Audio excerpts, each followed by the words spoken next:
Hello and welcome to Food 481. Taco is pie. A prerequisite course to is a hot dog a sandwich. My name is Kelly Welch and I'll be your instructor for this class. My pronouns are she, her, hers. I'm a professor of nothing at nowhere. My qualifications are that I like and consume food pretty much every day. And please note that I am really not meeting a lot of my responsibilities today because I've decided to teach this course instead. The discussion areas we are going to focus on are the criteria for the characteristics of pie, the foods which are therefore pie, foods which are not pie, and then the potential alternative classifications for everything that you might think is pie but actually isn't. Pie may be the most diverse and widely encompassing foodstuff ever, but it does have its limits. What, then, is pie? Pie is anything which contains two key components, the first being a crust and the second the filling. We will discuss the physical attributes and characteristics of both of these components.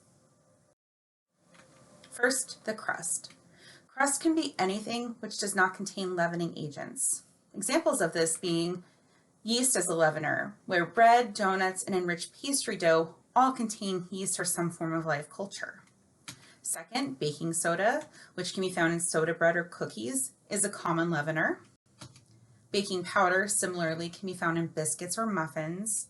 And then even beaten egg whites is considered a leavening agent, and that can be found in soufflés, meringues, and sponge cakes. None of these things are crusts, therefore none of these things are pies, or typically are a component of pie. Crust can, however, rise and or separate. There is a process called lamination where layers of butter can create steam and create some sort of volume or body in the actual pie crust. Now you might be thinking of the croissant, which also has lamination, but they also have yeast in them, which accounts for a better, bigger, wider range of rise than you're going to see in a pie crust. In the lamination process, steam applies pressure to layers of dough, and the pressure causes the layers to lift and separate. When you often hear pie crust described, it usually has the dual components of being tender and flaky. Flaky indicates a proper lamination, either through a rough puff or any other process in which layers of butter get in between the layers of dough.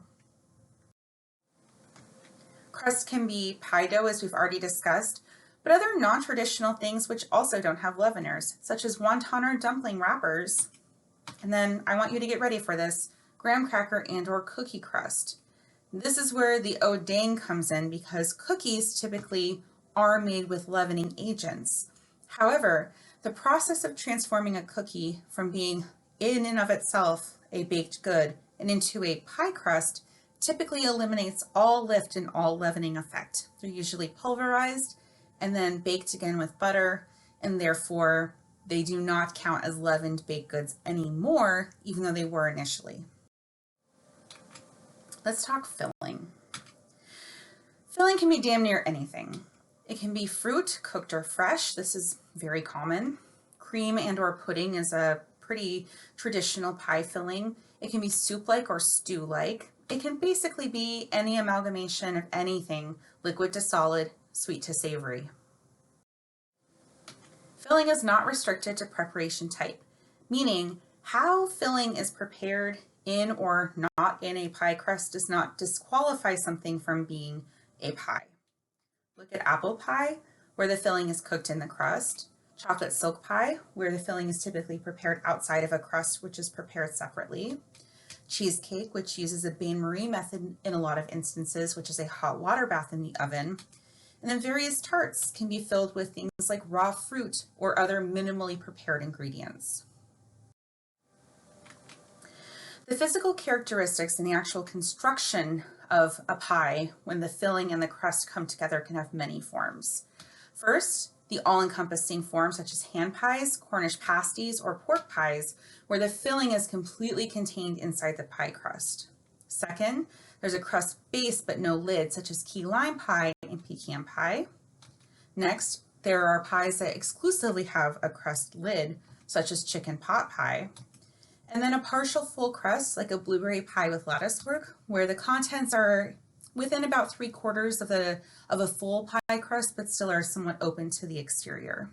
Finally, there's also the free-form preparation of things like galettes, which are probably about 2/3 surrounding the entire contents and usually a more rough structure than some of the other pies. Good news, Gregory.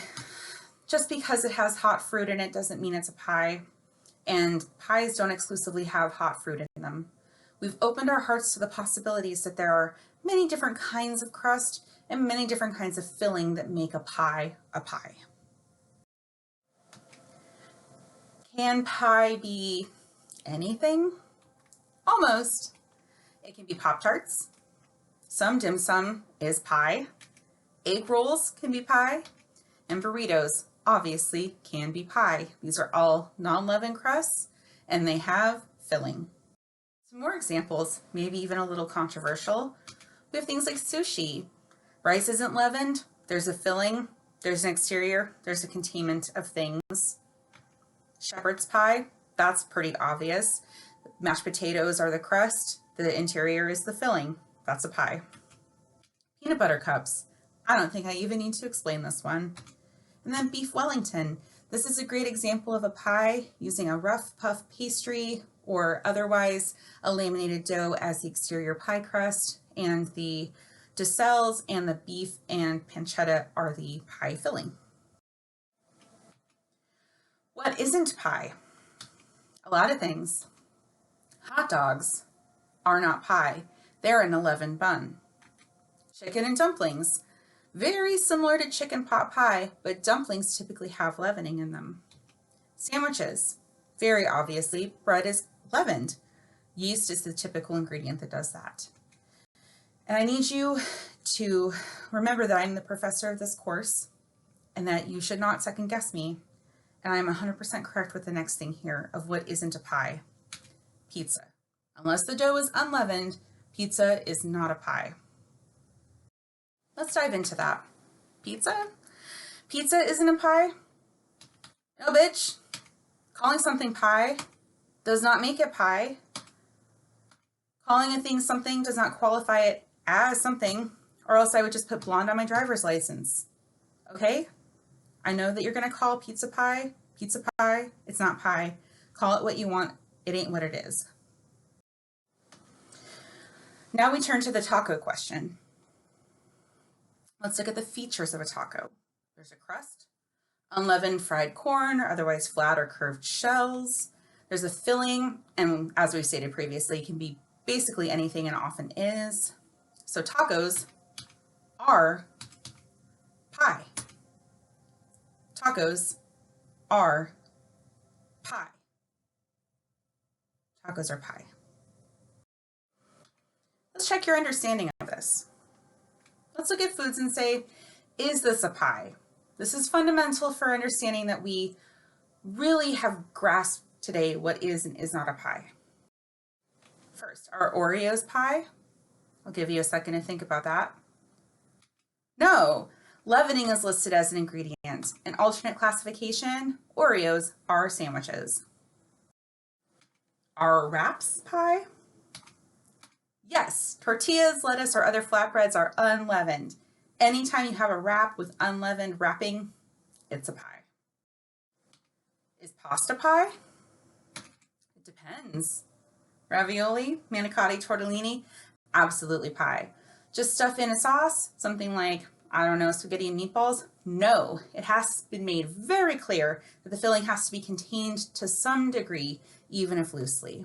An alternate classification for non-stuffed pasta would be salad. Let me know if you would like a salad course. That's a pun. I'm very funny. Please remember to fill out your course evaluations. Also, if you wanted to put me onto ratemyprofessor.com and give me a really great score, I wouldn't complain. I have very few means of developing my own self-esteem, so I really appreciate some validation from people like you. And that has concluded this course. I look forward to teaching the next in this series. Thank you and God bless.